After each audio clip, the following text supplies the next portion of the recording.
I'm probably gonna fuck up. All you. Yo, as yo. many times as you need it. My bad. My bad. Yeah. As soon as he said I'm a fuck up, I know. Cut.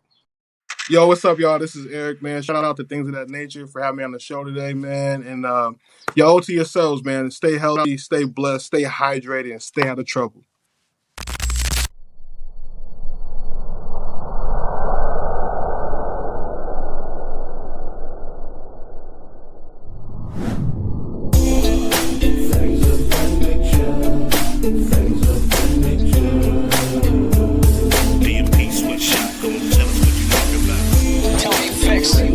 It's DMP, baby. DMP sweatshop, don't tell us what you talking about. I don't want to stop, and you know we guarantee to give you what we got. Right. I don't want to stop, and you know we guarantee to give you what we got. Let's go. Left Coast Kings, and you owe it to yourself.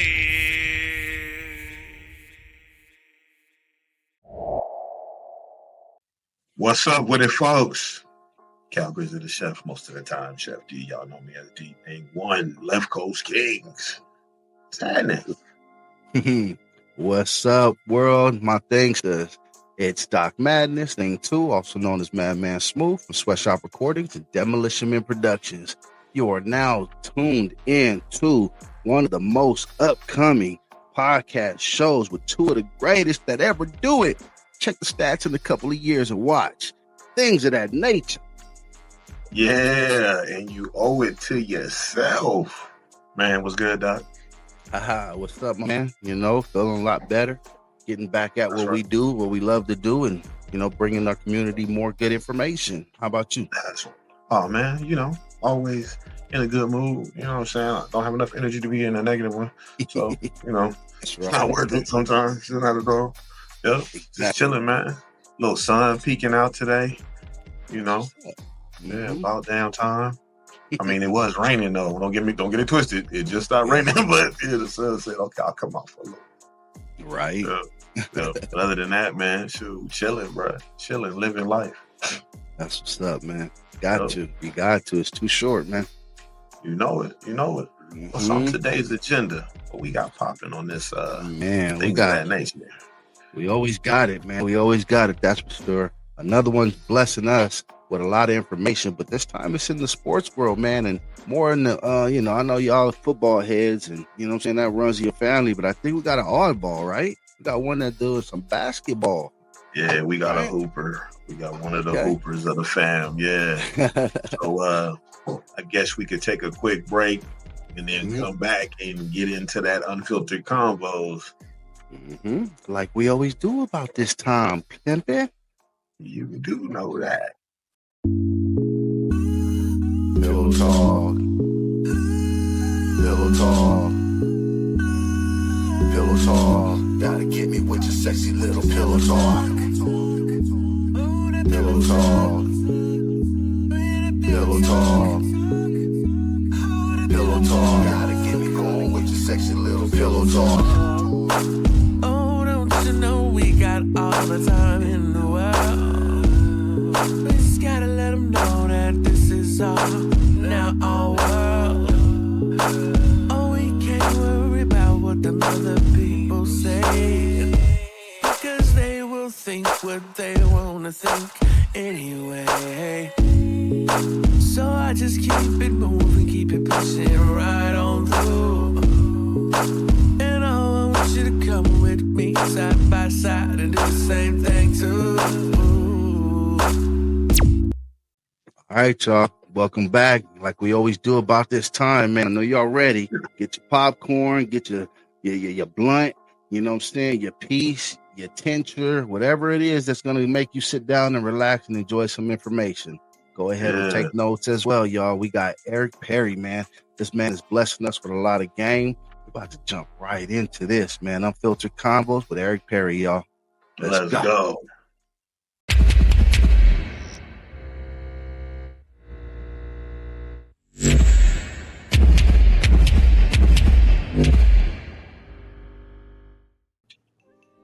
Yo, what's good, everybody? Welcome to Unfiltered Convos. Today we have my big little cousin. He gonna come in and bless us with some shit. You feel me? I got the one and only Eric Perry. What's up, cuzzo? What's up, man? What's up, y'all? Oh man, I'm chilling. How you doing? I'm good, man. Can't complain. Another day. That's what's up. That's what's Right up. on. Before we get it started, we got something that we try to ask every guest, but sometimes we slip up. So I'm on my toes today. Mm-hmm. What's in your playlist? You just came from the gym. You know, what's in your playlist? What you bumping when you in the whip or working out or whatever? It depends. So I'm big on the R&B. Anything and everything. Matter of fact, I'm gonna send you my playlist when we're done with this. I'm gonna send you my playlist. I got two of them. I got the vibes when you're in the car chilling. I got the one where you're at the house burning incense. Mm-hmm. And I got the one where you're in the gym trying to get that work in. But man, artist-wise, man, it's everything from a guy named Aaron Ray. You got Giveon. It's too many. I got too many in the arsenal. Okay, that's what's up. That's what's up. But yeah, as far definitely. as morning, Appreciate it. when I work out, I don't listen to nothing. I just get straight to the work. Okay. When it comes to hooping, straight to the work. I don't need no music. That's what's up. That's what's up. Get to business, right? Exactly. No doubt. So Yeah, give we us asked that. You said give you Go what? ahead. No. I was just saying we like to ask that so that way D and I, we always like to hear what people have in their playlist. Yeah. So that way we can go back and get introduced to somebody new as well as anybody listening. So thank you for that, man. And when you most send it definitely. over, we'll definitely put some of that in the description as well. Most definitely. Okay. Yeah. So how we gonna start this? Let us know who you are, what you doing, and how you got there to where you at right now. Okay. Well, what am I doing now? Right now, currently, I am an assistant coach at a high school here in Phoenix, Arizona, called Sunny Slope High School. Our school, I feel like we're pretty solid. 16-6 on the season. We got a week left before we go to playoffs. Outside of that, I am, to pay the bills, I'm a resident program manager for a group home company. So what I do is I'm responsible for 4 homes. I have 12 clients, and I have over 40 staff under me. And so the members that I deal with on a daily basis have either a mental or physical disability. Some of them also come from troubled backgrounds, but that's what I do Monday through Friday. On the weekends, I'm coaching, I'm working out, or I'm doing some type of basketball training to stay in the game. That's what's up. That's what's up. So when did you get that passion for hoop? Man, I'd probably tell you since probably 8 or 9, I just always wanted to play basketball. I wasn't really a football guy, even though I had the body of a football player. I just loved the game of basketball and how it incorporated 5 people getting along and learning and playing together. But yeah, since about 8 or 9, man, that's just been my love. That's what's up. Nice. That's what's up. That's what's up. And where did you did go to? I know you went to college, duh, but it's kind of obvious. I know that shit, But what when you got to college, what was that like? That experience, especially leaving home, going to another state where you don't know nobody, and like trying to figure it out, especially where you was at. You was where it was hella cold out there. So I was in Rochester, Minnesota, at a school called Minnesota Bible College. When I left, I was excited at first because it's like, oh, freedom. I ain't got to hear mom and pops no more. Let's go. I can not make my bed, eat whatever I want, stay up as long as I want. But then that's when reality and life set in, because now anything and everything you do, it falls back on you. And so whether that's going to class, not going to class, not performing on and off the court. But it also taught me how to be self-dependent. And it taught me, because our school didn't have we didn't have a cafeteria, so we had to cook on our own. So it made me really go in the kitchen, learn how to cook. I had to set my schedule for the day. It pretty much prepared you for life. Because when we go to work every day 8 to 5, some days we ain't got to wake up if we don't want to, but there's a consequence for that. And so just being out of the state and experiencing, negative, whatever number you want to throw out there, it made me appreciate it more. It humbled me, and it gave me a different perspective on life. Rather than being that snobby 16, 17-year-old who thinks they know it all, and then you get thrown out of college where you're not starting, you're barely playing, then you're telling your parents you want to transfer, and it's like, why do that when you should just buckle down and stick it out and figure it out?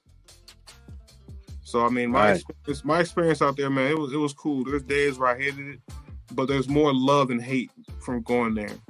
I got people there, long-lasting friendships, guys I call brothers, so it was definitely a great experience. That's what's up. So after you graduated, what was going on at that time? So after I graduated, I knew after my junior year, I was like, man, I don't want to play this no more after I finish. Most guys, they still have that itch, that dream to play overseas. My goal was to get into coaching ASAP. So after I graduated, my former coach stepped down and allowed me to be an assistant. And so I was an assistant coach for 1 year at my former alma mater. Then I became the head coach the very next year. I was the youngest coach ever. I was the first Black coach ever in the school's existence. 1 year, and then they decided to move on to get somebody older. I respect it. But after that, everything just took off from there. I left and then went home for 2 years. I coached at my former high school, Norco High School, down to IE. And then after that, overseas just took over. I went overseas for the first time in China. I was in 6 different cities in China for 3 weeks, just going around playing and coaching guys. And man, you talk about stories. I'll have y'all here for the next 8 hours for stories. It's all good. That's all good. Right. Yeah, that's all good. Why don't you share one of those stories with us? One that resonates with you, that made it seem like this is reality. This is really like happening to me. Getting off the plane and not hearing no English, I was like, yo, I'm really in another country. This is crazy. I did not see the sun for 2 weeks because China has so much smog. I'm just like, wow, I'm in another country. They put LA to shame. The food, I'm like, I just want to go to this and get. There's no such thing as orange chicken in China. That is a made-up American thing. I'm gonna let y'all know that right now. Okay. They don't believe in that mess. They're looking at me crazy when I say orange chicken. But oh wow. But one thing about me, I learn and adapt quickly in all my surroundings. I learn quick. I see how people move and operate, and so then I operate and move like them. I may not understand your language, but I can read body language. Right. And I can see how they operate. But I will tell you, so I went to China twice. The first time was 3 weeks. We went to all these different cities. I didn't really get a chance to hone in and grasp certain cities in China. But I got to go to the Great Wall of China, which is, one of the, 7, 8 wonders of the world. I went there twice. Not many people can say they've been there twice. Right. And I got to just embrace the culture. Like a lot of things about you'll learn about Chinese culture, they want you to try things. And when you don't want to try something, they feel like it's disrespect. Right. So even if you know deep down in your heart, I'm not trying this piece of animal that's still alive moving, you got to at least pretend like you like it. And you got to back it up and chug it with something, because they look at you like, well, how you going to come to our country, take all this money we're offering you, but then you can't try a simple meal or a simple drink. So I took a lot of L's from a food standpoint. A lot of some I never want to see ever again. But at least I could check it off the list and said, I went there, I tried that, did that, on to the next. That part. Man. Now you say we when we went out there. You was with a group of individuals? Yeah, I was with a group. So I was the coach, and then we took about 9 to 12 players with us. Nice. Who just graduated from college, and they're looking to pretty much get exposure to play overseas. So what they do is we took them on a tour, they call it, and you play in these different cities where professional teams can watch you. If they like your player right away, they can go ahead and offer them a contract right then and there on the spot. They might say, hey, we're going to go ahead and offer you a 1-year deal. I don't know. Let's just say $50,000, $60,000. We'll allow you to go home for a week to grab the rest of your belongings, but then we need you back here to play because we play in 2 weeks. So we had a guy get jobs. So we started off with like 12 guys, ended up with 9 at the end of the tour because 3 of them got jobs. Right. You know, so it's, for us, it was mission accomplished. And for the guys who didn't get jobs, we just told them, hey, maybe this isn't your market. Maybe you got to go to Latin America. Maybe you need to go to a different Europe or something. But just this Asian market, they're just not feeling you for whatever reason it is. So even some of those guys to this day are still playing in other countries. So it's good to see that, you know, they didn't give up on their dream. That's what's up, man. Yeah. That's what's up. I know that's got to be a tough feat, man. You know, just going to that transition, being in an area that's new, and then also taking players that you're promoting and trying to get, you know, like you say, jobs. And the reason why I find it very close to home to my son, he's playing basketball right now in high school, AAU, done all that stuff as well. So that's one of the things I also try to explain to him is don't just set your eyes on the, you know, the NBA. There's other markets out there, and it's good to hear some of that information that you're bringing to the table. So I appreciate that. Yeah, and it's tax-free. So see that part. Yeah, that part. There you go. Kids don't know about the taxes, you know what I'm saying? Yeah, like, not yet.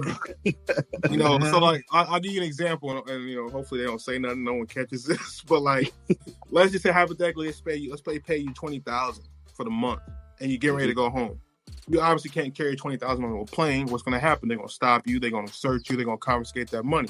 So what I had to do at one point, I had to tuck money in shoes. I had to put money in jeans. I had to roll it up and put it in T-shirts, just because they will search you, and because they know why we're there. They know we're there for 2 reasons: either you're playing or you're coaching. Because what else are we out there for? Or you're on a vacation. Right.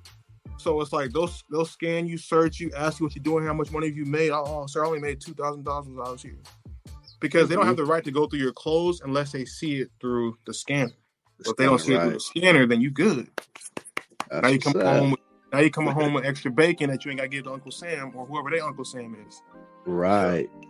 That's what's up, man. Yeah. Ain't nothing wrong with it. So after your overseas ventures, what else did you get into?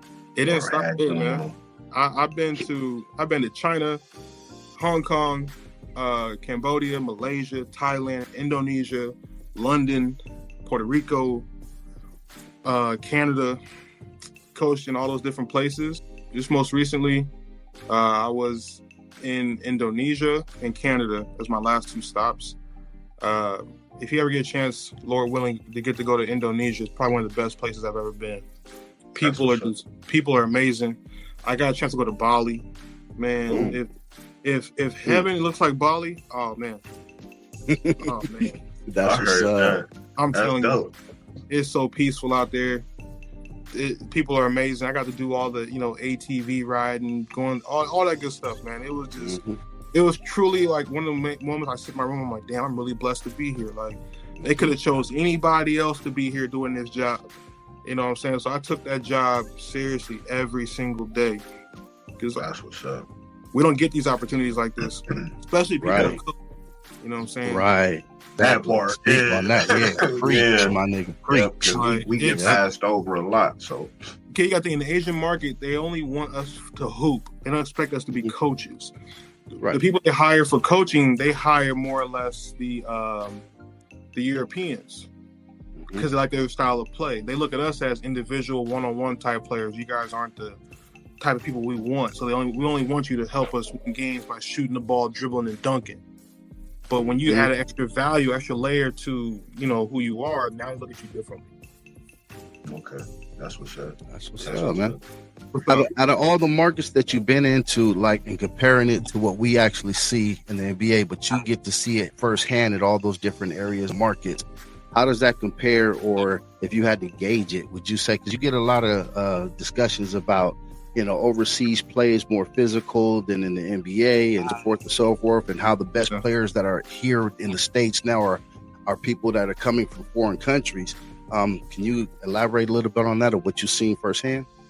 Just overseas, what I've seen. So in certain markets, I feel like certain regions are behind in basketball. Okay. I won't say those regions, but some of them, their players aren't developed physically. And then some of them aren't developed from a mental aspect of their IQ, building IQ.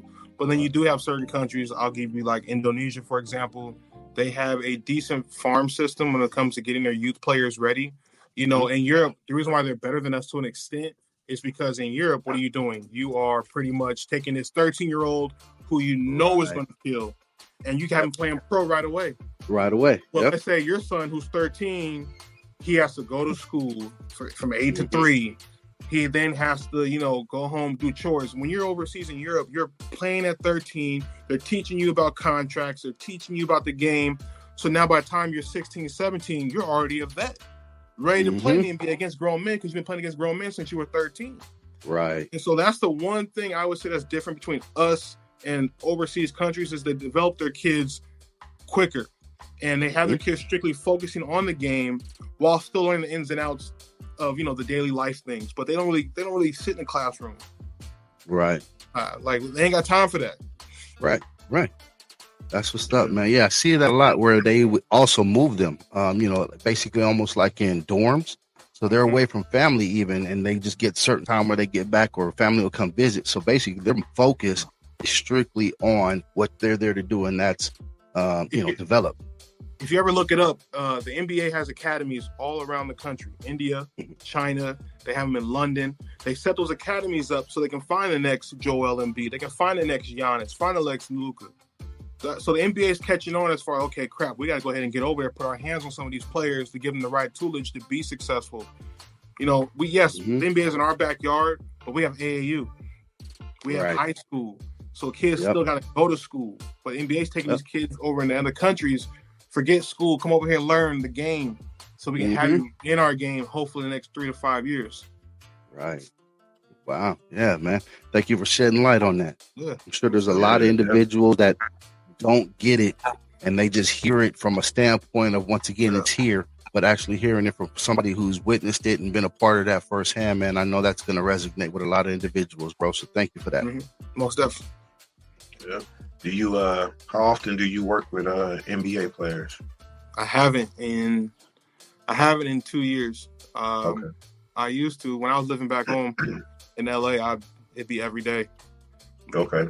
Sunday through Saturday, we are in the gym with different guys who need to get work in. Every now and then, you'd have a player, let's say, who's coming out to Phoenix and they got to play the Suns in 2 days. You know, my mentor might be like, "Hey, I got so and so coming in. Could you get in the gym with him and get some work in?" All right, cool.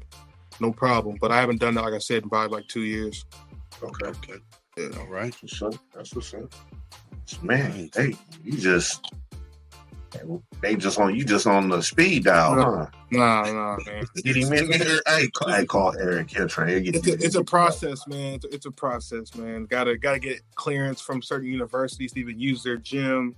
Right. Match it up with the players' itinerary. Player might have to go to do something with the team at a certain time, so your window to get work in is very slim. But when you're in there, you're just there to get them reps. You're not there to tire them out, kill them. Just get them their reps. Yeah, that's what's up. That's nice, what's up. Man. I'm glad we're having this conversation because a lot of young kids don't know the routes, the extra routes that can be taken to get to where they, want to be or whatever. They all just think it's, NBA, NFL. Nah, there's outlets out there where you can go get that tax-free bread. Right. If you do it right, you do it right. Yeah. I always tell people, make sure you read your contract. A lot of people don't read their contract. They just hear a number. They hear the year, how many years it is, and they just sign. But they don't read the small print. They don't do any of that stuff. And so, even for me, when I sign my contracts, I'll read it. Then I'll have mom read it. I'll reread it. And then any questions I have, I'll ask them before I sign anything. Most people don't even want to ask questions. They just want to know when do I get paid. And sometimes being in the overseas market, you don't get paid on time. Your money might come 3 days later, 5 days later, 2 weeks later. But within that time frame, they're still expecting you to do your job, which is the crazy part. Because how we operate is not, if I don't get paid, I'm not about to go to work. Yep. But in their mind is like, nah, that bread's coming, but we need you to still go out there and go do your job. And so there used to be days where I boycott going to work. I'd be out there and I'm like, I'm not working today, bro. Nope. Right. Until I get my money, which was due 6 days ago, I'm not getting my money. And so then all of a sudden, magically, it's in your account or it's in your account. Right. And it's just like, so y'all had it all this time. Y'all just messing with me. Okay, cool. Heavily noted. But for me, I always say professional, man. I was never disrespectful, never cuss, never scream, never yell, because that's the one thing that they show about us in their country. So think about, give you an example. When they show you commercial on TV about Africa, what they show you? This poor kid, hungry, no clothes on, you see his ribs. But when you really go to Africa, it's totally different from that. Totally different. So in China, what they show us as aggressive, ignorant, loud. So then now I'm like, I don't want to fit that bill. I'm going to be totally different than what they think we are. They all have an image about us. They think, all right, all they do is wear Jordans. They sag their pants. They do this, and the third. Some of them try to dress like us. Some of them will try to get dreads. Some of them will do anything they can to be like us. But then they don't want to be around us. Right. It makes no sense. Yeah. That's how their culture operates. Yeah. Nice. That just lets you know how, because I was going to ask that. That was the question that slipped me, is how are you treated being a man of color and in other countries where they ain't used to seeing us? China, it was crazy, man. They see, because I lived I was in a suburban area where I was living in an apartment, and the locals, they never seen no one like this. So they staring at you nonstop. They just stare at you. Then they get their phone out and start videoing you. You'll have a little local kid run up to you, start touching your skin to see if it's actually really black. It's gonna come off. And then they start trying to touch your beard. They want to touch your beard, or they want to get a picture with you. Right. When you're over there, you are a celebrity. Even though you're a regular Joe here, you are a celebrity because they don't ever see anyone like us on a daily basis. They just see each other. And so I was treated for the most part with respect. No one's ever disrespectful.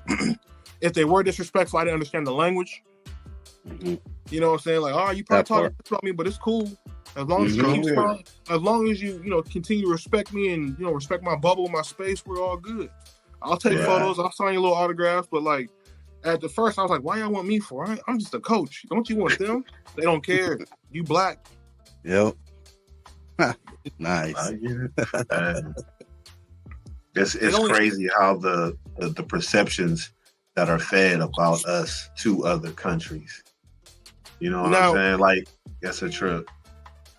In China too, though, you gotta understand there's a lot of Africans who live in China. So I don't know how long ago it was. I think Africa and China had a deal where they can get oil from Africa or some of the however. So they were going. They got citizenship to come into China and actually work. And so a lot of the African men did not like us, sort of say, because they have their own whatever they think about us, and vice versa. Yeah. Also, American blacks, Yes, the way we dress, but I was still cool with every single one of them. Even though they all stare you down like crazy, look at you wild, I still was like, what's up, brother? How you doing, man? Like, at the end of the day, we still brothers. Right. If I look at you and you see me and you and vice versa, bro, we brothers. So there's no point of us sitting here mad, just staring each other up, signing each other. Why are we signing each other up, bro? We in a foreign country. Like, hey, you speak English, brother? Talk to me. I don't get to speak English people much. I'm trying to learn Mandarin. I can barely speak Mandarin. Right. I knew how to. It's crazy. I was able to get around without a translator on the weekend. How I did it, I don't know how I finessed the game, but I learned enough words to learn how to go left, right, keep straight. I knew my address, so if I just say my address to the taxi driver, he'd be like, damn, he knows Mandarin? And now he starts talking to me. I'm like, no, bro. No. I know what I need to know. That's it. And what they do is you got to be careful with them. So they'll take you the long way home. So what I did was on my phone, I put the GPS in, and I'm following. So I'm like, keep straight, bro. Keep straight. I see what you're doing. Keep straight. Trying to get more money in the meter. Yep. They American, you don't know any better. Of course, yeah, and you got big dollars coming from America, man. So because we all rich. They'll see you, they'll look at you and be like, "Where you from?" America. Automatically, they assume you got 9-10 figures in the account, and you just here to just spend it all in their country. No, bro, I came here on a budget. I'm on a work visa. I'm not buying nothing. You don't want souvenirs? Nah, I got memories. Don't get it twisted, though. Don't get it twisted. My first check, I went straight to the black market. Man, I had Louis this, Gucci this, Hublot watches. I got that stuff to this day. And no one can tell me if it's real or fake. You can't tell. Right. Yeah. That Hublot's still ticking. Yep. Hey, as long as it's ticking and moving. It's And great. you'd be surprised. Your favorite NBA players is wearing fake stuff from China. Well, I believe it. Well, you said that. There's a couple of them. I know Terrence Mann from the Clippers. He actually admitted, he's like, I don't wear anything that's real, man. A lot of stuff that you guys see me wear is fake, and he straight out admitted. You know what I mean? And a couple of them have. Yeah. He's a celebrity, man. He was gonna try to stick you up, and why don't you want to lose your real that stuff? Part. Yep, that part. My fake Louis bag. That L about to come off. Take it. Yeah, the L hanging on. The L just in there holding on like this. Lord, don't let this next thread drop. It's the end. I'm telling you. Mm-hmm. It was wild times, man. But hey, I enjoyed it. I can't complain. All right. I'll do it again. Hey, not everybody. I'll do it again. You would? Yeah. Absolutely. I know you would. Once you go once, you always, for the right number. Right. I heard that for the right number. Yeah, I heard that. Can't go back for the same number.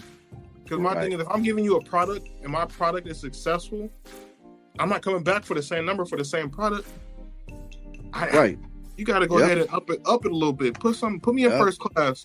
You know what I'm saying? Exactly. Make me fly me out, maybe. Yeah, put some value on my name, man. Yeah, exactly. Yeah. All day. Yeah. Now, you got to command it. You know what I mean? You have to. You have to. I don't have an give it. Everything I do is all solo, no agent. And so That's all my up. stuff is built off relationships.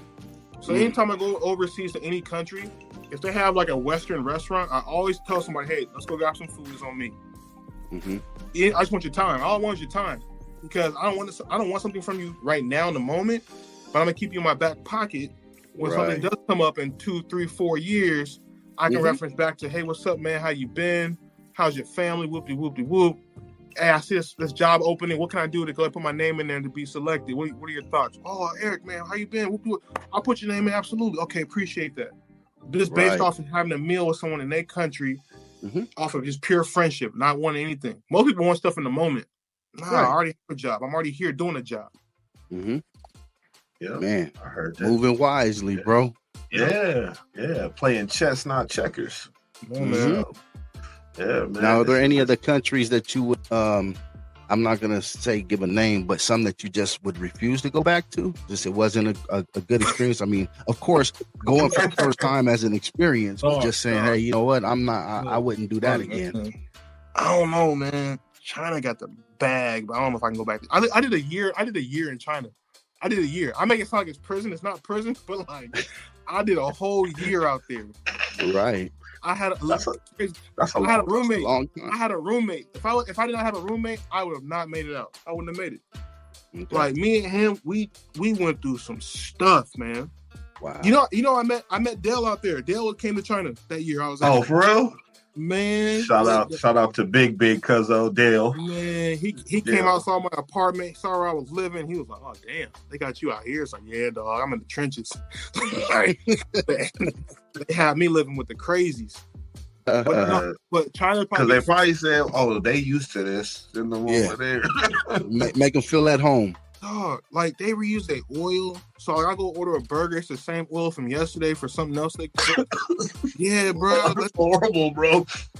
That's like, what? Yeah, But like, it's safe. China. One thing about China is safe. You know why? None of the police have guns. All they have is batons. The military will carry the guns. So you'll have a military person at the bank, and that's it. Throughout the streets, you'll have cops with just batons walking around. Want to take a picture with you, but like you can go outside at 2 in the morning, 1 in the morning, ain't gotta worry about nothing. No one acting crazy. I heard that. That's they got that law and order. Man, look, I ain't saying nothing else about that country. Yeah, it's not all bad. Nah, it ain't all, but it's a communist country, you know. Oh yeah, that's what's up. But I go back to Indonesia in a heartbeat. I go back to Thailand in a heartbeat. Yeah, that's what I'm trying to get out to. Yep, I'm trying to get out to Thailand, Indonesia, man. Those are two of my spots that I have on my list. If you could just go to Bali, man. What a time! What a time! That's what's up. Yeah. Do you bring any? Did you bring anything that you? I know you said you was out there for a year over there in other places. All right. Do you find yourself carrying any of those like customs in their culture back with you that you still do right now today? To this day? I burn incense like every day. Okay. I got the house smelling like Sade. I be incense and Sade, man. I be burning them. But like outside of that, nah, like I always bring a souvenir back wherever I go. Wherever I go, I always get a souvenir. I give it to moms. I give one to little sis. Anywhere I go, it don't even matter. I don't care if it's down the street to the local, wherever, you getting a souvenir. Because I always look at it as they have to live through me because they can't go. And so it's like, let me give you a piece of that country's history or something that they, you know, live by. Like when I went to Indonesia, because I went to the grocery store. I'm like, yo, man, they got all these herbs and spices that we don't even have. I went and cleaned their whole shelf and shipped everything to her that they had. Because a lot of that stuff we don't have here. Yeah, right. I wish I would have known, because boy, I'd have. It was a box. Like, you know, I stay in the kitchen. I've been like, hey, because I'm talking like not just herbs for your food. I'm talking like for your body. Yeah, I can imagine. I can imagine. That's the way. All of that, man. Like the other countries are doing it ways that we should be, but we're not. Like in Indonesia, you know, they don't eat pork. It's a Muslim country. So when you go to like their McDonald's and let's see an Egg McMuffin, that's not a pork patty that you're eating. That's a chicken sausage. That's a chicken sausage breakfast patty that you're eating. It's like, oh damn. When you go and want to go eat some ribs, they giving you chicken ribs. I ain't never had chicken ribs before. I ain't never heard of chicken ribs, but they got chicken ribs. Like, that's a first. Me too. Hey, it was good though. Yeah, that was good. Hey, that's all that matters. Every day at 5:00, you stop and pray. So the basketball game stops. Everything stops because they pray for like about 10 minutes. 5-10 minutes they pray. Yeah, that's how it was in Saudi. They don't mess around. No matter where you are, man, that thing goes off. You find where the area of the mosque. Yeah. Okay. They stop. I'm on the train. Train stops. Yeah. So they can, because their leader passed away the year before I got there. Their emperor leader, and so they stopped. They prayed for him. Then life goes back to normal. It's like, man. Could you imagine us trying to do that here? Nobody's gonna respect that. Nobody. Ain't nobody praying. Yeah, they gonna be all up in your house. They gonna be using that as an advantage. I don't know who that is. I'm out of here. It's like, all right. Yep. That's what's up, man. Yeah, man. They the morals and values are a little better. Way better. Way better. Right. You know. Yeah, we're just the greatest country ever stolen. That's really all we are, bro. This is the greatest country ever stolen. Man, it's a shame, but true. Yes, that is.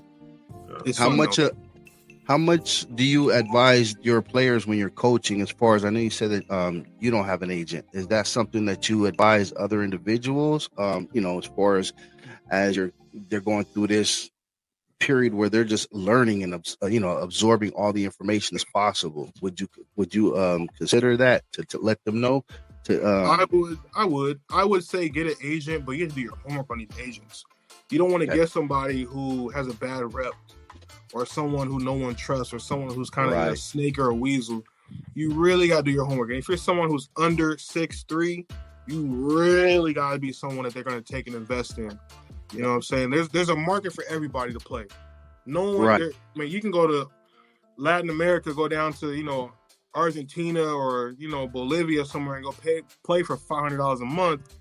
But then you got to work your way up that ladder. A lot of kids come out want to make $5-10K fresh out of college. If you are if you didn't go to Duke, North Carolina, any of them Power 5 schools, you shouldn't be forming your lips asking for $5-10K. No. You might have to go to Europe and go play in the 2nd division, 3rd division, making $1,000 a month, and just learning how to play the game to go ahead and progress your career. For example, man, I'll give it to you this way. Like, some countries will take you and say, hey, you're such a good player, you're such a good person, we want you to join our national team. And they'll give you citizenship. Wow. And now you have dual citizenship. And that, if even I tell people, like, for example, let's say your son D, hypothetically speaking, he has some type of, I don't know, German, or if he was, European or something, right? Anybody in your family from your ancestry who was from another country and the same bloodline, you can apply for citizenship in that country. It can be 10%, 15%. It can be a grandma, grandpa, great-grandma, great-grandpa. As long as they're from your same bloodline, you can get a passport for that country. And kids don't know that. Yeah. See? Yeah, I put that out in the last year's dude from Belize. Was like, bro, you don't have your dual citizenship? I was like, nah. He was like, all you gotta do is just woo woo woo. I was like, oh damn, I need to get on that. Like, because guess what? Now, if you have dual citizenship, your kids have it, and now your kids can go play in that country, and you're not even counted as an import. You're counted as a local. Yep, that's what's up. That's true. That's very true. Yeah, and now you're making money. Joining the national team. Now, granted, your national team is probably not going to be good, but it's the exposure, it's the reps, and it's just being able to play the game of basketball. Yeah, we love it. That's an experience, definitely. Now, I gotta ask this, man. Mm-hmm. It's going through the Canada to get in there, and they're clearing all of that really as bad as what people make it seem. Because you got some of these NBA players that say they hate going to play up in Canada because it's like hours and hours and hours. The person who flew me out there did not do their research on the visa process. Okay. So I flew from Phoenix to Edmonton. So I get at the airport. I get ready to go see customs. I'm doing my paperwork. She goes, do you have your work visa with you? I said, huh? I said, ma'am, it's just me, my passport. What's up? I'm trying to just I went to Halifax. And she was like, we can't let you go in the plane unless you have your work visa. Mind you, where this gentleman was at, he's based in New York. And so, like, he sleep. It's 11:30 p.m. I'm like, bro, I can't get on someone got to pick up their phone. Right. No one picks up. The lady said, look, I'm going to do you a service. I'm going to let you fly into Halifax. But when you get there, you have to go to customs to make sure you get this work visa. If not, they're going to fly you back from Halifax back to where you came from. It was probably, man, like a 2-3 hour process, man, because the person didn't do their homework beforehand. If you would have did it beforehand, I would have been in and out. But it's funny, some people, when you fly into Toronto or you fly to Montreal, you don't need a work visa. They just let you right on in. It's just some certain parts of Canada, they're not rocking with it, yeah. Okay. Wow. All right. Good to know. Yeah. Your passport is stamped up. No, I just got it renewed. Bro. I just got a whole new one. I found out you can't fly. You can't fly anywhere if your passport is 6 months close to expire. Oh, damn. Airlines. They give you a reason? Like, airlines can turn you away because they have the opportunity to turn you away. If it's 6 months to expiring, yes. Because imagine you go there and you try to go to the customs, the U.S. customs in another country, they might be closed, busy, and now all of a sudden you're running the risk of being stuck in that country, and last thing you want to do is be detained or anything like that. So they rather you have 6 months plus to go ahead and enjoy wherever you at. Right, makes sense. Yeah, because them jails in other countries. I'm cool. Yeah, I've heard some stories. One of my boys is like, hey man, don't go to Mexico, go to jail, because if you don't have family to bring you food, you're not gonna eat, bro. I was like, what? He's like, yeah, bro. He said they don't provide food in there. They make you do labor work in China. You gotta do real. You damn near building castles during your time in prison. I ain't about to do nothing. Yeah. And you working 12-hour, 14-hour shifts. Nah. Yeah, that's real hard labor. I'm cool. That's why nobody want to get in trouble out there. Shit. You don't want to get in trouble, and you don't want to speak negatively against the the head man in charge in that country. Yeah, the prime minister or whatever they call it. You won't show up. They won't see you the next day. Right. That part. What did you say about our ruler? Yeah. All of a sudden, you're gonna just be gone. They're like, where'd he go? Yeah, he's gone. Let's go. I ain't see nothing. He's part of the wall now. He's part of the wall. He in there holding it up. Yo, that Great Wall of China, bro. That thing, man. So it's obviously built way back in the day, right? So you're walking up the stairs. The stairs are uneven because you have a 5'4" person putting their bricks down. The next person might be 6'1", so he putting the bricks down at his height. So you really gotta be careful and touch the railing because the steps are uneven. Right, that's a workout. That is a workout, man. Wow. It's cool though, you know what I'm saying? They oversee everything. You can say you did it, but then I walk down. God, man. Oh yeah. I'm cool, man. He said I'm cool. Cool. I did something like that in Hawaii. It wasn't a Great Wall, but it's somewhere on the Big Where? Island. Because I was in Hawaii. It was on Kona, the Big Island. Oh, and it was it's like we drove up this narrow ass road through these mountains, bro, and we get to the top of this thing. Everybody's out there, and there's these steps that I don't know how long they are because once I started assessing people walking back up, I was like, I'm not walking any further.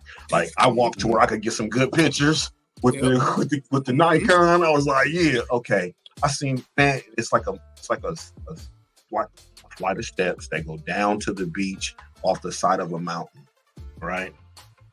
Bro, them people walking back up, I ain't never seen so many people sweating like that in my life. Dude was like, it's nice going down. It's a bitch getting back up here though. Mm-hmm. Man, I stopped right there and he was turned around. He was smoked. I was like, yep. That's good enough for me. Get back up here before we all die. Let's go. I'm cool. And there was people who took it all the way down or walk the beach. I was like, man, a Uber don't come down there. You know that, right? Call that helicopter, come get me. Yeah. Exactly. Yeah, bro. It was crazy. I was like, yeah, I can't. Nah, what? Like, nope, not going that far down. I was like, I went enough. And then it was like you said, that coming back up, that workout, bro. The eyes burning. I thought I was on vacation. Quads, can't feel your quads no more. Nah, I'm cool. Yeah. Done. Yeah. Dog.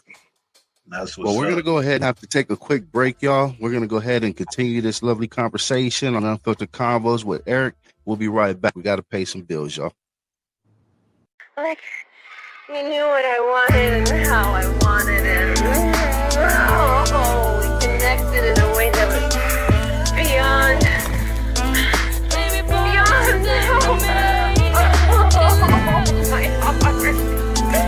My heart is beating so hard. Baby boy, what you done to me? Good love, good love, good love, good love, good love. Baby boy, what you done to me?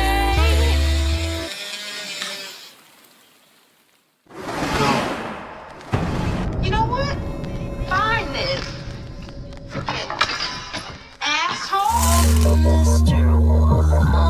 All I want is the makeup sex. Skip the hate on to the next. All I want is the makeup sex. Makeup sex, makeup sex. Welcome back, y'all. We're still here, Unfiltered Convos, the Doc and D, and we have Eric. I got a question for you, man. End game. What is your end game in all this, man? It sounds like you had a great experience so far.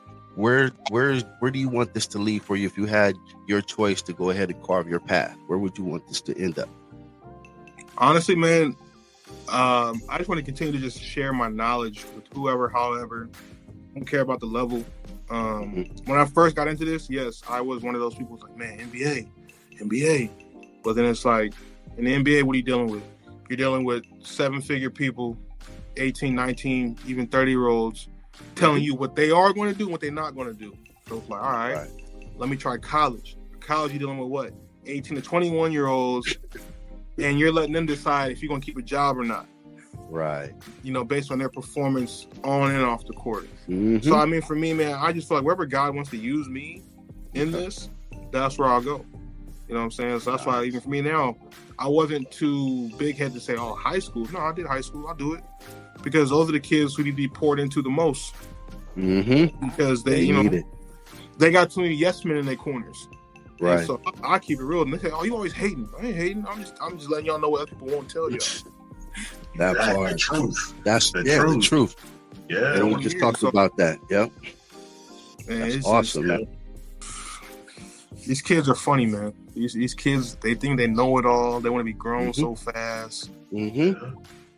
I bet. I'm seeing it. I see it around with my sons and his team sometimes, man. It's just like, that's not, you guys listen. Just listen. You don't know it, so just listen and apply There's more work. And it's at that time, you know, in their life but that's that hormones and growing and thinking that, hey, like you say, they want to be grown fast, do everything because that's what they see. The only way they'll listen to us is if our last name and first name was LeBron James. If our name, if we had, because they, why him? Why him of all people? Like, God. Not even him. Any NBA player. I know what you're saying. Listen to them before they listen to us, because Of that course. person put in what? We see them on TV. They got a Yeah. resume. It looks sexy. Notoriety. It looks real sexy. But you look at us, it's like, oh, come on, man. You played at this school back in 1999. What do you know about the game? It's like, bro, what? Right. I'm teaching you the same things he's telling you. Right. But it ain't But you're there. You're there. You know what I'm saying? He ain't gonna be there. He can't be everywhere. You know. It ain't sexy to the kids, so the kids don't want to hear from you at times. They have selective hearing. Yeah, of course. Well, like they say, man, it's not always the message, it's who's saying it, and that's unfortunate because notoriety and fame seems to get the lended ear, and the persons like us that you would consider normal, at least in their eyes, until you start bringing out 10-year resumes, you got to prove it. But what you see on the screens and what you hear, that name that everybody's discussing at the water cooler, that kind of gets the more lended ear, so they tend to listen to those people more, and that's very true, man. And that's such, Yeah, I got a question for you, because this question was brought up to me before. How do you feel about participation trophies? I'm not a fan of them at all. Okay. So, okay, put it to you this way: you at work, and your coworker got Employee of the Month. What do you want since you didn't get it? Exactly. What do you want? You want to almost got an award? We don't do that. Almost Employee of the Month. What are we teaching? We're teaching kids what? What are you teaching a kid when you get participation? Hey, you're a loser, or hey, you didn't win, but it's okay. I got cookies and milk, and I got a second place trophy waiting on you right there.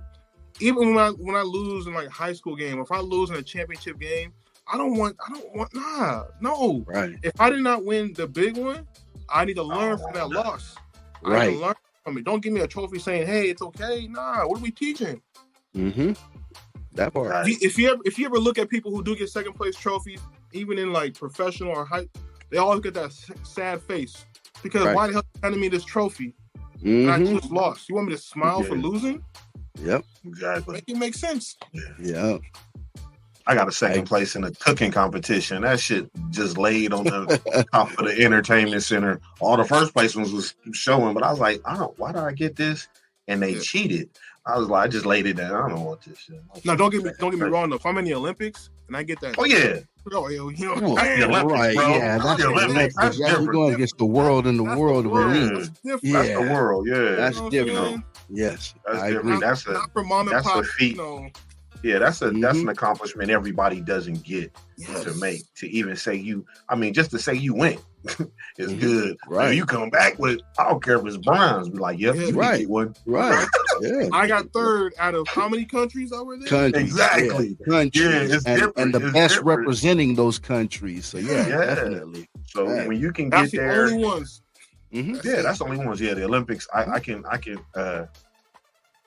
slide with that.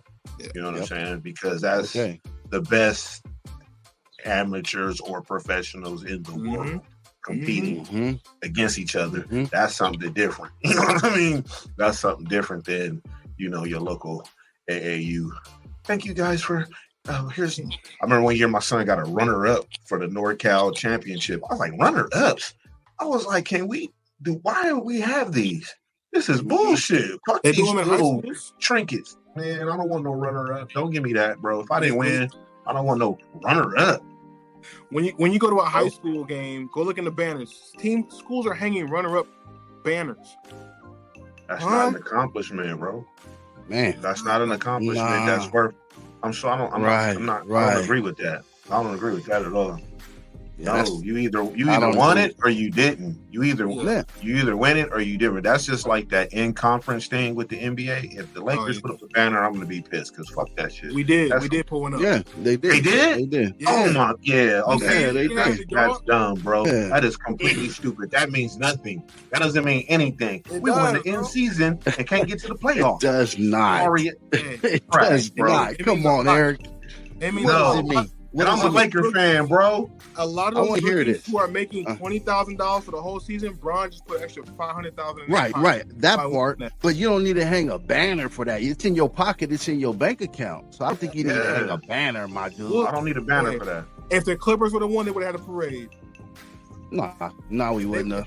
If they would have won the end season, Clippers fan. No, we wouldn't have. No, we wouldn't have, bro. They would not, because they already know that that's not the end game. The end game is to go ahead and get that championship. I guarantee. First of all, they we're doing it this year.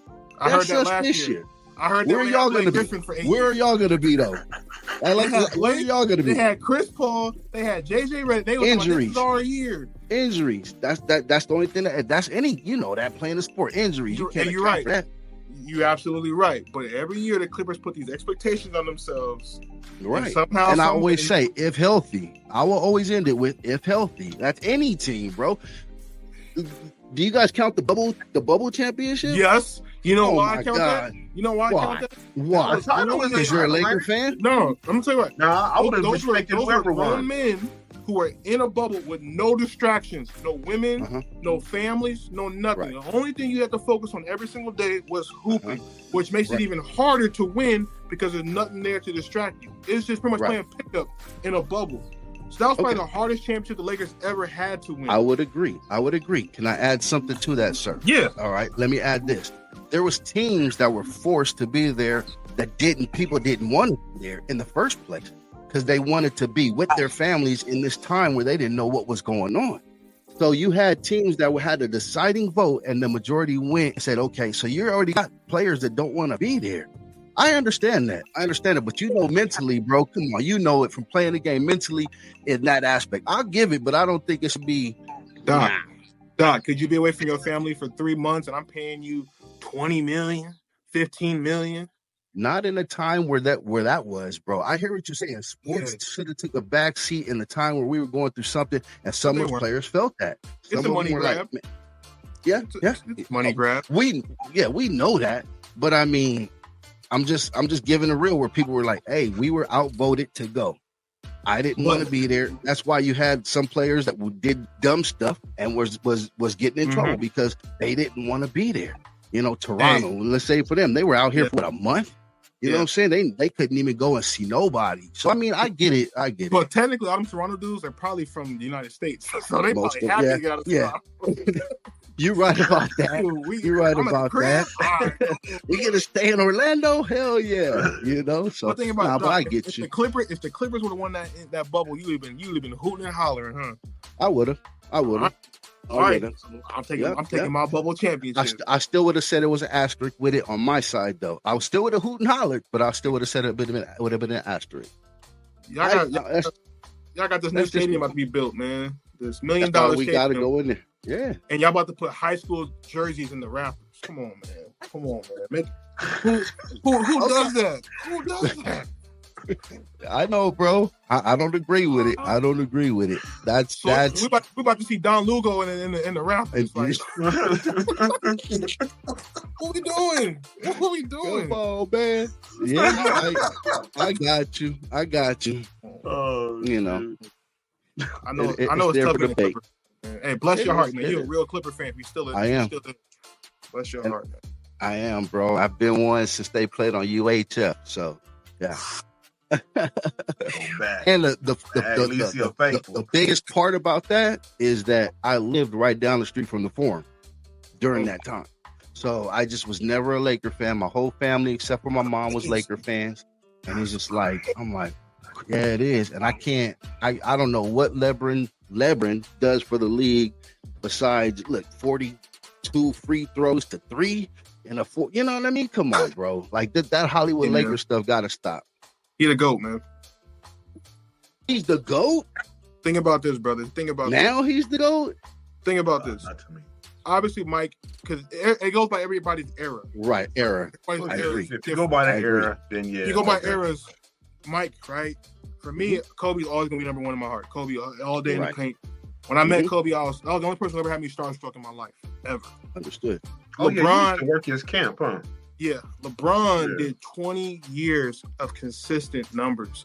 It was not like 30, then he drops down to 10, 5, 8. Right, consistent numbers across the board. And he stayed out the media, ain't done nothing wrong, ain't done nothing, cheated on his family, none of that stuff. You're right. The man's been an entrepreneur, buying teams, doing all this stuff. When he retires, don't be surprised if he's part owner of the new NBA team that goes to be in Vegas. Don't be surprised. I wouldn't be surprised. The man's about his money and his image, and obviously his family. Yeah, like so. For this generation, he's the GOAT. For this generation, I agree. For this generation, I can see that. When we're all 60, 70 years old, these kids ain't gonna know who the hell Michael Jordan is, but they're gonna be wearing his shoes. They're gonna know his. They only know him because of his shoes. Yeah, you're right. Because I'll be honest.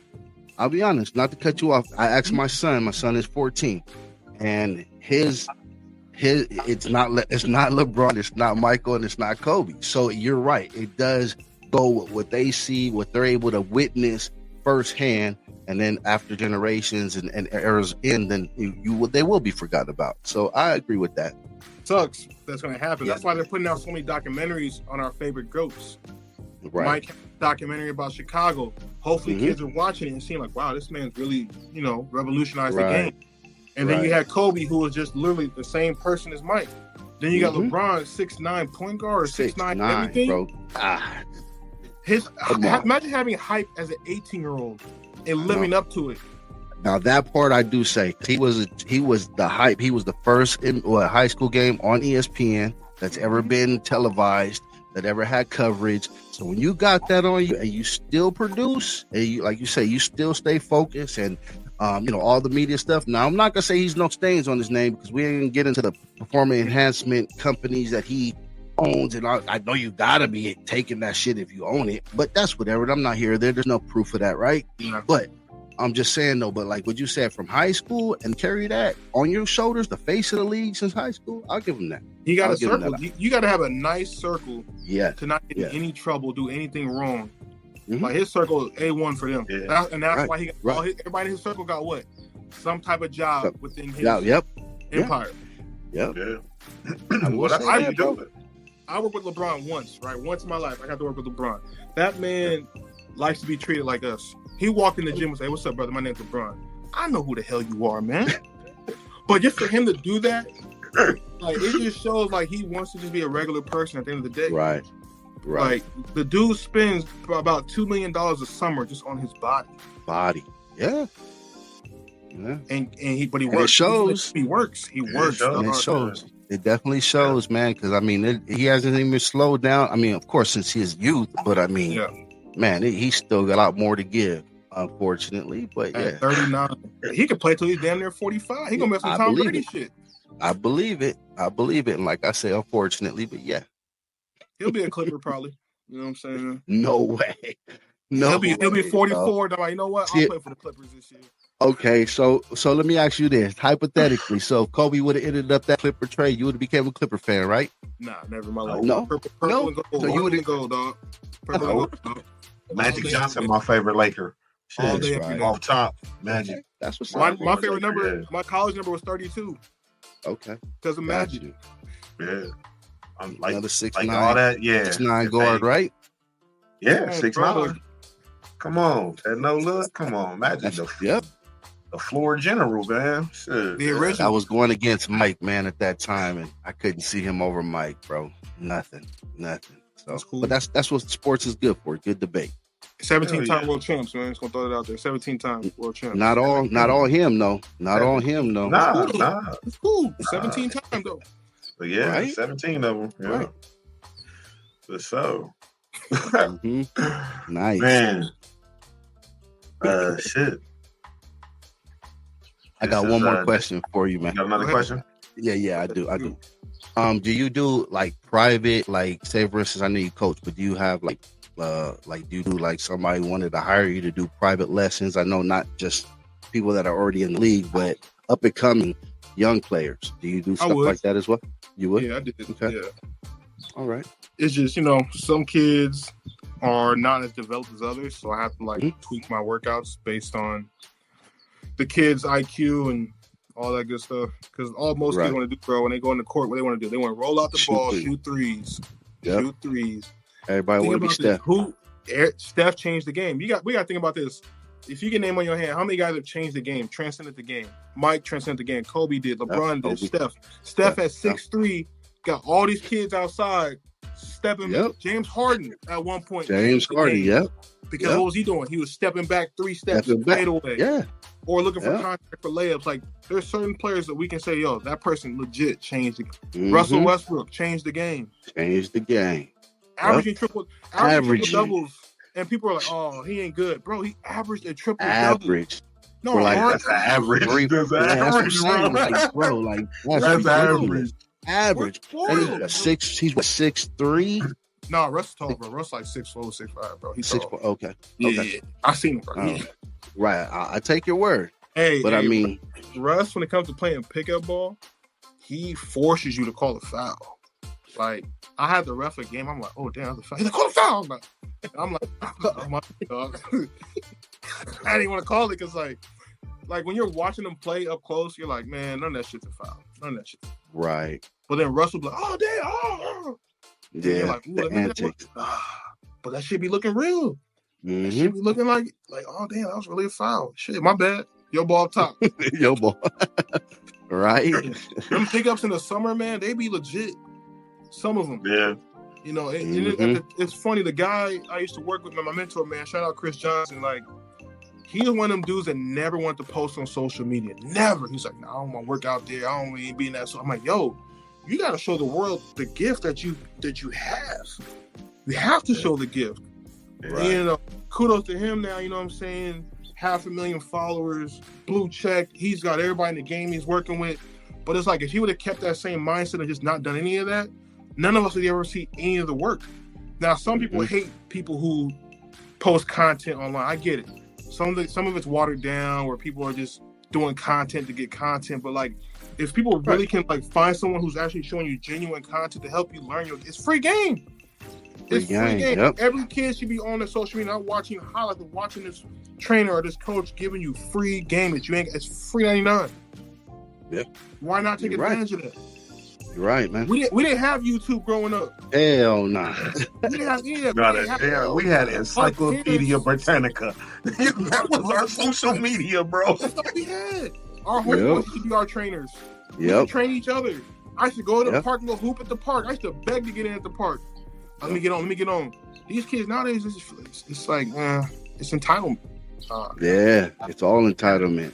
It's like, what happened to the belt? Y'all still use belts? I don't know if belts even exist no more. The belt was a humbling thing, man. It was. Yeah. Just the sound of the belt, right? Hey, it made you think about doing shit. Like, you be like, should I do this? That last one didn't go too well. So I'm saying, man, like you beat me, I'm calling child protection. Yeah, I'm calling CS. Yeah. Come on now. Yeah. You can't spank in public. You can't do anything in public no more. Everything. Oh man, it go viral. Everybody grab them phones. They grab their phones. It'll go viral for the wrong reason. They'll watch you get assaulted and videotape that shit and not help you. About their view count.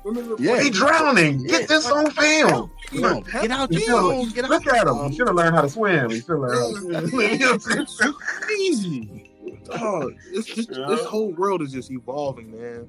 Mm-hmm. As long, hey, for y'all, because y'all have kids, man. As long as y'all are up on the ups with social medias and all that stuff, you'll be all right. Yeah. The moment you don't know about an app or something, that's where it's like, oh damn. Yeah. Watch out. There's some out there. Yeah. There's always something being created, man. Always to get around and get between, up and over. You know, whatever the situation is. Yeah, there's always somebody always working on a workaround. Always. You know, hey, this new $100 bill is uncreatable. You can't make a copy of this. Yeah, whatever. The homie down the street just figured it out. Right. Speaking of these apps, man, how long ago were you in China? What year is this? 24. I was there 18, 17. That I was before TikTok then. I think so, maybe. Or TikTok was like just starting to make its way probably China, out there. Instagram's banned in China. Facebook's banned in China, but you have to have like a VPN and all that stuff to get around all that Right. stuff. Like certain things are banned, but like they use what we call WeChat. WeChat is like WhatsApp for us, or it's like using, that's what international people use to communicate. But no, TikTok wasn't like super heavy out there at the time. Okay. And the reason why I was going to ask is because I know what we get fed TikTok out here, the algorithms are different than what's out there from what people have alluded to and saying that they, it's timed, it's all educational. It's none of this stuff that we see of, whatever we can catch on there and feeding us all the nonsense. So I was going to ask if that was something that you witnessed, but like you said, it was just taking off at that time. But like you said, though, Instagram, the stuff that we have access to, all nonsense, it gets limited. When you start to step overseas into other countries, they're very limited on what they are letting their children, be exposed to. Yeah. Of course, not us, man. No, of course not. They need to be free. We need to let our children be who they are. My wife told me she read some shit about this little girl at school who identified as a dog. And as a dog? Yes, as a dog. And they let her crawl around class and bro, come on, man. If you don't get your ass up off the floor and sit your ass down and learn some shit, this is ridiculous, bro. It's fucking ridiculous. It's ridiculous. Like what? No, the things we fight for, right? Hey, if you want to let them pretend and play at home, that's fine. Yeah. But you have to let them know there is a reality side of life, and this is what really go on. Yes. Yeah. What happens when that child is adult, man? Like, I around know. Like, what job is going to allow you to do that? Yeah. And when the parents gonna get tired of that shit? When the parents gonna get tired of mama like, hey, you hump my leg one more time, little girl. I just make sure that's like, come on, bro, like for real, feed her out of dog bowls. Yeah, man. Yeah, she humping the visitors come over. Why is she humping grandma's leg? Like, she a dog. Anything to make come on, bro. Yes, gotta keep the kids. No, hey, I remember my granddaughter told me. I asked her one time. My oldest granddaughter. Shout out to my girl, pretty face Ari.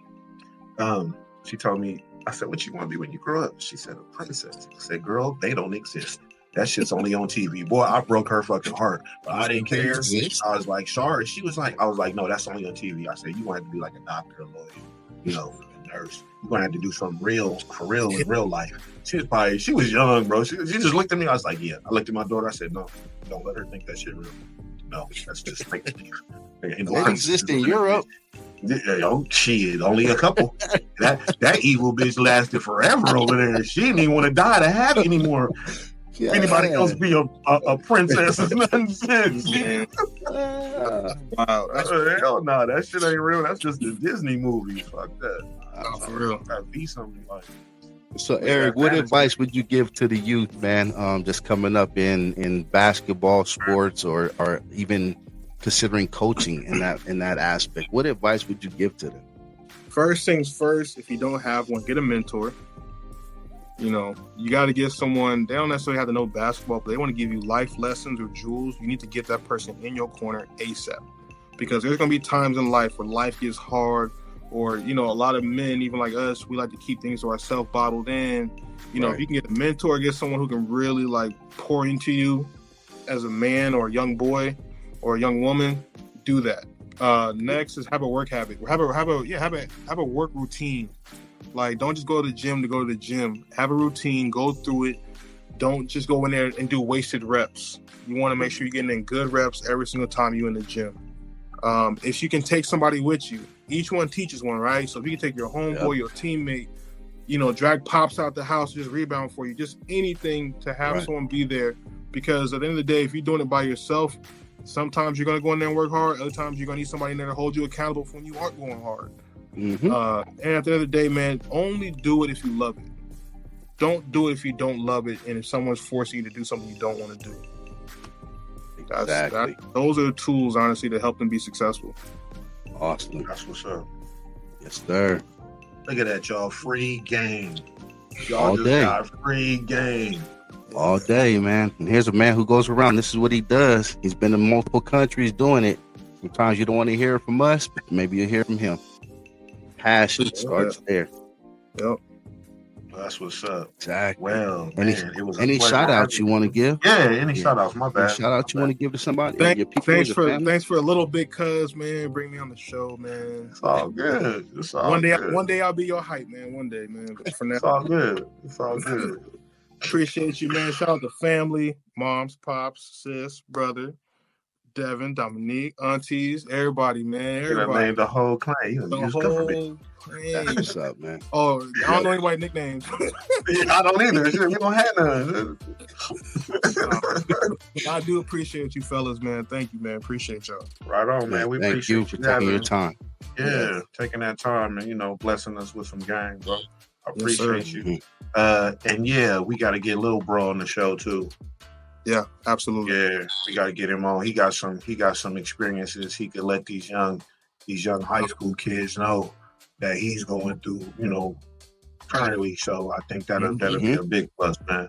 So what's up to my little cousin Mark Perry? What's happening?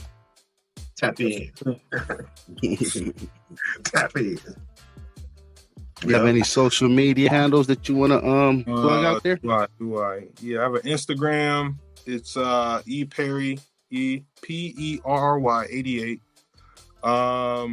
What else do I have? I have Twitter, but that's more like my coaching. I don't really be on that, and then I don't really be using Facebook like that. So that's really not a problem.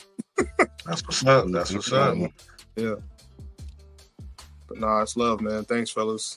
Right on. Appreciate it. Likewise. So we gonna wrap this up. Another successful Unfiltered Convos. I'm D. I'm Doc. That's my cousin. Oh yeah. That's my cousin. Yeah. Yep. Until next time, y'all. Appreciate it. Peace.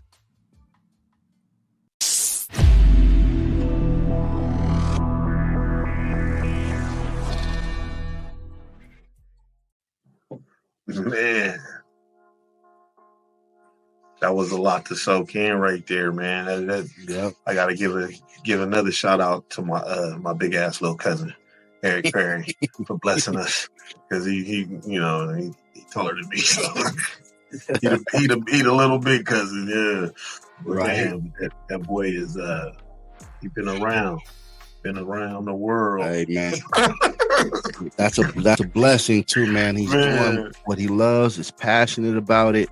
And like I said, man, there's an ongoing thing with a lot of these individuals that are going into the coaching, and it starts with passion, making sure that's what they wanted to do.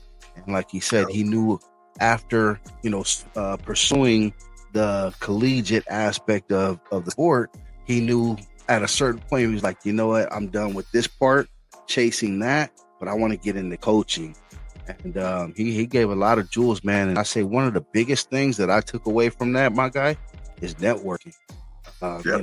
His networking, man, and how he goes about it, and just the way he perceives, it's not the here and now, it's the long term. So he's already thinking in that aspect, bro. So that networking, if y'all didn't know, man, like, get out shell, get out there, rub some elbows, talk to these individuals, man, and let them know who you are, and don't be afraid to go ahead and make some new friends, man. And that way your networking base, extends beyond the years that you can see right in front of you, man. I know a lot of us, we look and basically see as far as our noses go, and everything is in front of us. But, that's one of the things that I definitely took away from him, man. Great guy, bro. Yep, great guy. Yep. Definitely carries himself well. You know what I'm saying? That's that home training. Hey, it shows, man. It shows, definitely, man. So yeah, it was a pleasure having him on. It's been a minute since I've seen his face, so it was good to see him, man. Right. I'd be juiced when I be like, oh yeah, you'll get a phone call from somebody like, yeah, Eric and so and so, or he over here. I'm like, damn, cuz I was out and about. Like, I love that. Ain't tied down.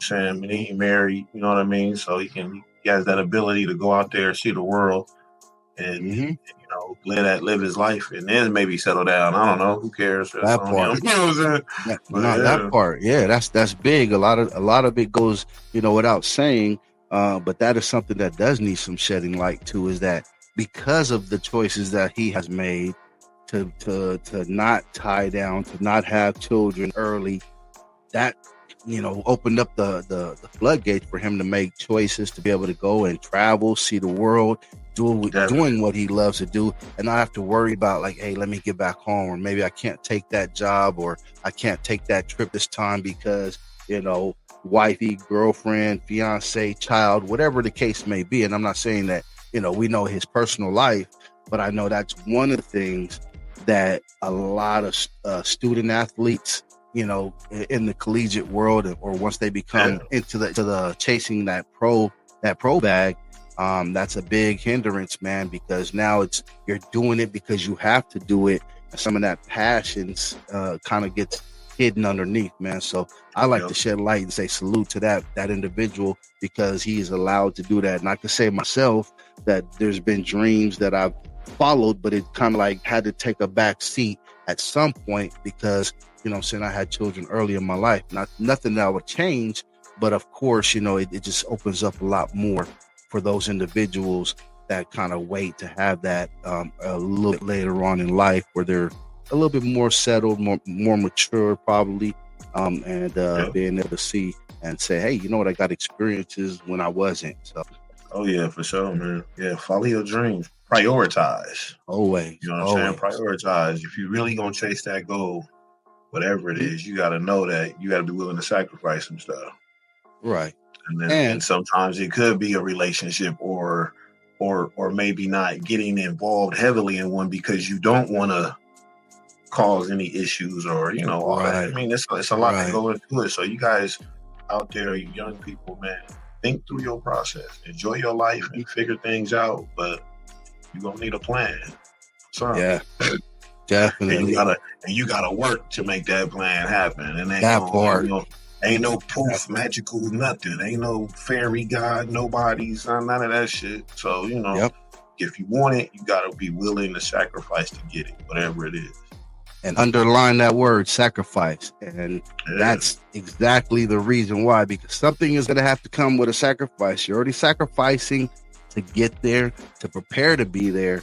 The last thing you have to do is look at your left or right, be like, man, I can't, after all my sacrifices, because of my decisions that I'm making right here and right now, which are, I understand, man, it's tempting. There's a lot of beautiful legs, soft legs out there, and for the women, this isn't just for the guys, this is for women too. There's a lot of hard bodies out there. And, so definitely it's one of those things that you got to kind of have a plan. Like D said, you got to have a goal in mind, an end game. And if that person that you come across intermittently during this process doesn't understand that, unfortunately, I'd hate to say that's not a good person for you in your future. Not 100%, but I can almost weigh it that it's going to be more on the in that 90 percentile than not. So just something to think about, Yeah, definitely. Another great show, as always, because we be on it. Rising to the top, bro. Yeah, rising to the top, man. Yeah, I appreciate you for your grind, bro, for all the hours you put into this, man. It's much appreciated. Likewise, man. It takes a team, bro.